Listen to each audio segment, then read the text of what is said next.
Rebecca Lowe with you. Tim, could Ruben Amorim have done anything more to prevent that today? Well, I think it's always, the question is always about systems, and we see it with Ange Postecoglou. That's probably the leading headline of the season, is just a manager not willing to change. Ruben Amorim was interesting because he stuck with his lineup, he stuck with his tactics, and then very quickly had to hook Xerxes and change.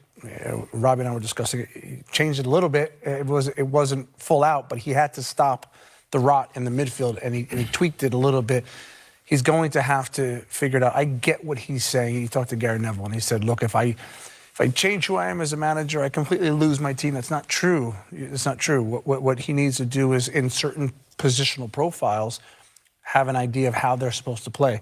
But you can tweak things. You can stuff another player in the midfield. You can go to a back four at times. It doesn't always have to be exactly the way you're going to do it.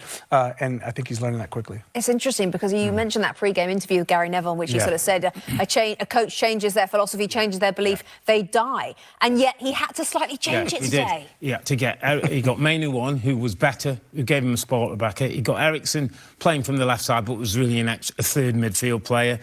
And as soon as we got the team sheet back, we looked at it and said, Casemiro and Eriksen in the middle of the park, worry. And he's got to have to look back at that and say, did I get that right? And I don't think he did. I don't think in any way he could say he didn't have the athleticism, didn't have the capacity to go toe-to-toe with the three Newcastle players who won the game. The problem I'm getting at the moment for Manchester United is, I understand they're not winning games, but this is about learning. Well, what do we learn against Wolves? Bruno gets sent off. I'm not sure what we learned. What have we really learned today? They were better second half. Newcastle dipped off a little bit and United were a little bit better because of circumstances, but it's not great. It's mediocre at very best. So of the players that he's got and the tests that are going on, how many are we starting to get to a conclusion on? Where are we down the road of like getting to something like a best 11? Was it 11 games now in all competitions? We should be getting a feel of where we are at the moment. It still feels like lots of balls are up in the air. I mean, give me some names that he would keep. Ahmad, Garnacho, Bruno, the goalkeeper. Would they do better, this Manchester United team, Tim, if he did change his system, do you think? Slightly. I mean, so it's not the system; it's the players. No, it's not. No, the system is a bit of a get out. Yeah, the players are sort of. I mean, I looked at it today. Rashford, Yaro, Mainu, Garnacho. Those are probably his four best players. They started on the bench, you know, and so it's taken far longer to work this out.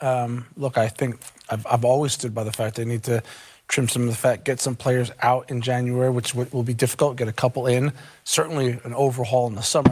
I would be shocked if we get to the summer and through the summer and there's not a complete overhaul this squad. I mean, you can't a complete overhaul would maybe they'd like to do, but that's quite difficult. I mean, Robbie picked out four players. How many do you pick out that he would definitely keep? Yeah, I'm on board. Same four?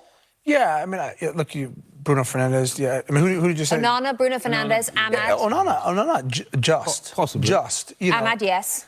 Ahmad, yes. Bruno Fernandes? Fernandes, for sure. The other one you picked out was Mainu? Yeah, definitely Mainu. Yeah, absolutely. For the potential of those. But outside you can't of that, get rid of the rest of them, can you? No, you can't. You can't. Well, it's interesting today, Bex, when I've looked at both teams, and I said it before the game, and I'm happy to say it again, the team in black and white have got better players than the team in red. Far better players. So systems and how you play and all that goes into it. But the black and white team are better, were better coached, had more energy, wanted to go about their business, and you see the kind of run they're on. And talking about Newcastle, it was a bit of a stop-start first sort of quarter of the season, wasn't it? Mid-table at one point, and people saying, oh, has Eddie gone so far with this team? He's refreshed them, they've come again, they've had their injuries that they've dealt with, and that looks like a proper team. You see him at the end, that looks like proper team spirit. We've said this over and over. I mean, you can't give Eddie Howe enough credit. He's a fantastic manager. He's got some good players, but, I mean, the profile of this team, the way they go about their business, the way they run and charge around and defend and get at it, it's a fantastic team. OK, congratulations to Newcastle United.